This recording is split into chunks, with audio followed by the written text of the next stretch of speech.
CropLife Australia.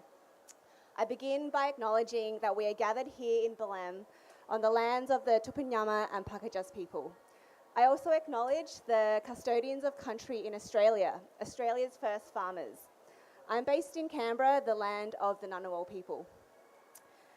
It's great to see you here today, and my pleasure to welcome you to this event for the official release of a report that provides important insights into the real foundations of climate-smart agriculture. COP30 is highlighting that delivery, innovation, and partnerships underpin the global effort to lower emissions to our collective resilience, our global effort to lower emissions and our collective resilience in the face of a rapidly changing climate. This focus on practical solutions is exactly why CropLife Australia and its members continue to invest heavily into research and development, product stewardship, and science-based innovations so farmers have access to the tools, technologies, and solutions they need to deliver genuine climate-smart outcomes. For the plant science sector, stewardship is also the foundation of how products are developed, used, and managed throughout their entire life cycle, and it's central to enabling sustainable and productive agriculture in this changing climate. I also wanted to take a moment to note that the emissions arising from the report, preparation, publication, and distribution, and release of it here in Belém have been offset by CropLife with the purchase of Australian carbon credit units through Carbon Neutral. This has been achieved via the permanent retirement of those units generated under the Warriop Permanent Plantation Project. To officially open today's proceedings, it's my privilege to introduce Nick Blong, First Assistant Secretary of the Sustainability, Climate and Strategy Division at the Department of Agriculture, Fisheries and Forestries. Please join me in welcoming Nick.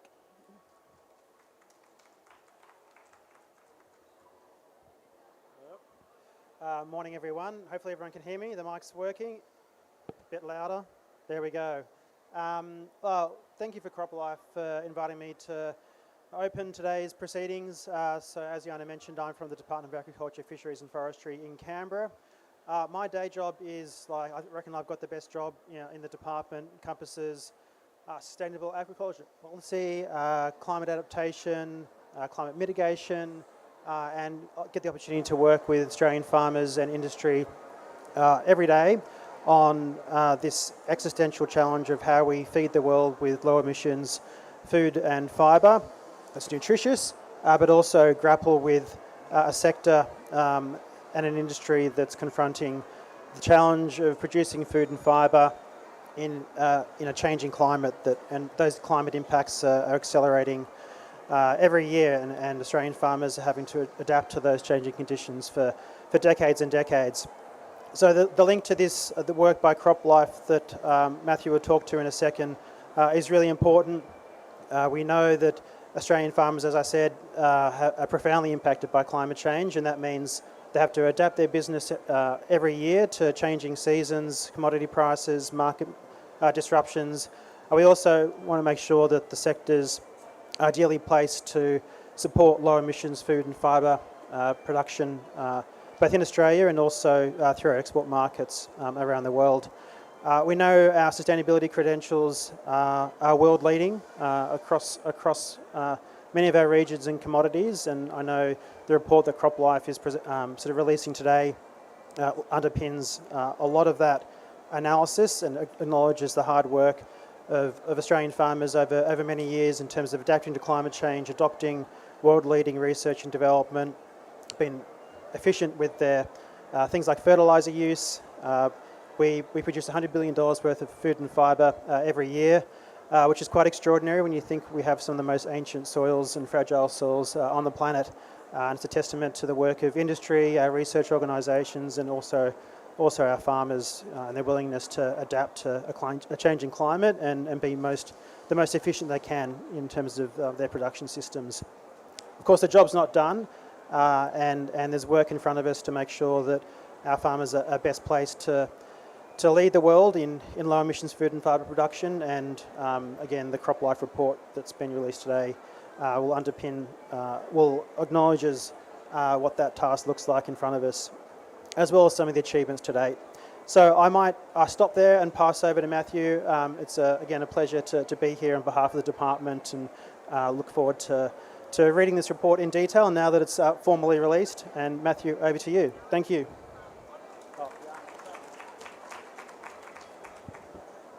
Thank you, Nick, and we appreciate you being here with us today. I would now like to introduce Matthew Cossey, Chief Executive Officer of CropLife Australia.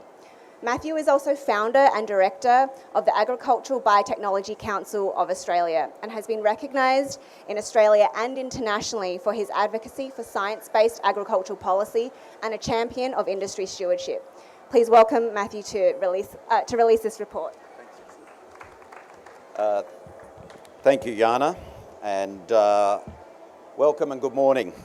When we talk about climate change, we often speak in abstractions. We talk about degrees and targets and timeframes. However, for agriculture, it is not abstract at all. Its consequences are being experienced by farmers around the globe each and every day already. It is the difference between soil that sustains life and dust that blows away in the wind. In Australia, farms remain the beating heart of our regional and rural communities. It's major contributors to our economy and obviously are our food providers. But climate change does seriously threaten that. The challenge of climate change is perhaps the greatest for farming compared to any other sector. If we are to meet the world's current and future food and nutritional requirements, then farmers are going to have to grow more than ever before. They're going to have to do that more efficiently and with higher yields per hectare and in more challenging climate conditions than ever before.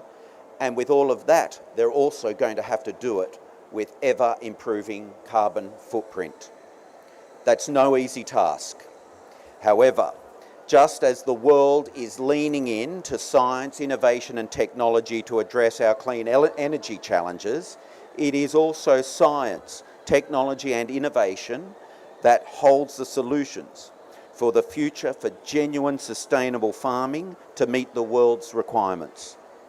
Australia's farmers have long been among the most resource-efficient growers in the world, and they're operating in one of the most variable and challenging climates of any major agricultural nation. They have consistently adopted a range of science-based innovations that lift productivity while safeguarding land, water and our unique biodiversity. But again, the challenge is to do even more. Their success has been underpinned by science and stewardship, adopting new technologies and practices that drive yield gains, enhance resilience, improve sustainability and protect the environment. This independent technical review that we are releasing here today at COP30, researched and authored by Dr. John Rochecost, one of Australia's leading agronomic scientists and sustainable farming systems experts, documents Australia's climate-smart agricultural achievements to date, but more importantly, shows the path forward for better outcomes. It shows that integrating plant science technologies and innovations into modern farming systems has played a decisive role in enabling Australian agriculture to produce more food, feed and fibre with a smaller environmental footprint. The report, drawing on peer-reviewed scientific research, national data sets and industry case studies, it has clearly provided clear scientific evidence that science innovations and plant science innovations specifically are a cornerstone of climate-smart agriculture, underpinning the long-term sustainability and productivity of Australian farming and global food systems. Now, I should specifically mention our fabulous host country and note that Australia and Brazil are strong rivals and competitors as international agricultural exporting nations. And our respective farmers have both been on a significant trajectory of improved sustainability over the last few decades. The data in this report is based on the latest FAO data sets. However, the FAO doesn't properly capture Brazil's farming production system or the data that goes with it. The FAO data set does not incorporate Brazil's second crop, or safrina, as they say here, which today represents a substantial share of their national grain production. As a result, the FAO figure overstates inputs intensity in Brazil, and so I would call on the FAO to look to update their data sets and use the IBGE data, Brazil's National Statistics Institute, to get a more accurate number.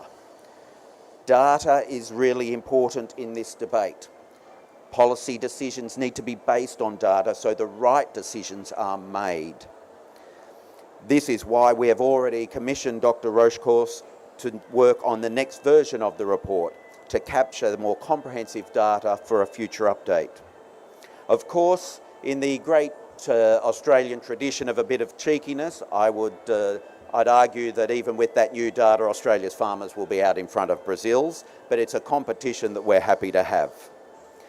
What is clear, irrespective of which specific data sets are used, is that when farmers have access to effective, safe, innovative technologies and products, they achieve higher yields and lower emissions intensity, producing more food to underpin food security while making a material contribution to lowering global food systems emissions. And in the debate around agriculture, it is a very critical point that sometimes seems to be forgotten in a lot of the public discourse. Producing food is not optional for humanity. It is a requirement. Australia's cropping systems are world leading, ranking among the lowest emitting globally on a per tonne basis. These outcomes have been supported by a robust stewardship framework, risk-based regulation and strong partnerships between industry, researchers and government, with farmers working hard to pioneer and adopt productivity gains. The farming sector's continued success, both in Australia and around the world, depends on policies that safeguard access to modern technologies, incentivise ongoing research and development, and promote good stewardship. The plant science industry's commitment is to develop innovations that enable us to achieve global climate and food security goals. The evidence presented in this report provides the foundation for future policy. It reinforces that science-led innovation is critical to Australia's position as a world leader in sustainable, productive and low-emission agriculture, and it shows the way for the rest of the globe. I think it's important to note that misguided and falsely premised fads, warped farming ideologies, and a new wave of green and agricultural imperialism dressed up as environmental protection must be rejected at all costs if we are to genuinely meet the climate and food security challenges before us. Science has to be the foundation, not the latest catchphrase. Australian agriculture's track record shows what is possible. Our shared ambition is to build on that legacy so that the sector continues to feed a hungry world reliably, sustainably and efficiently in the coming decades and beyond.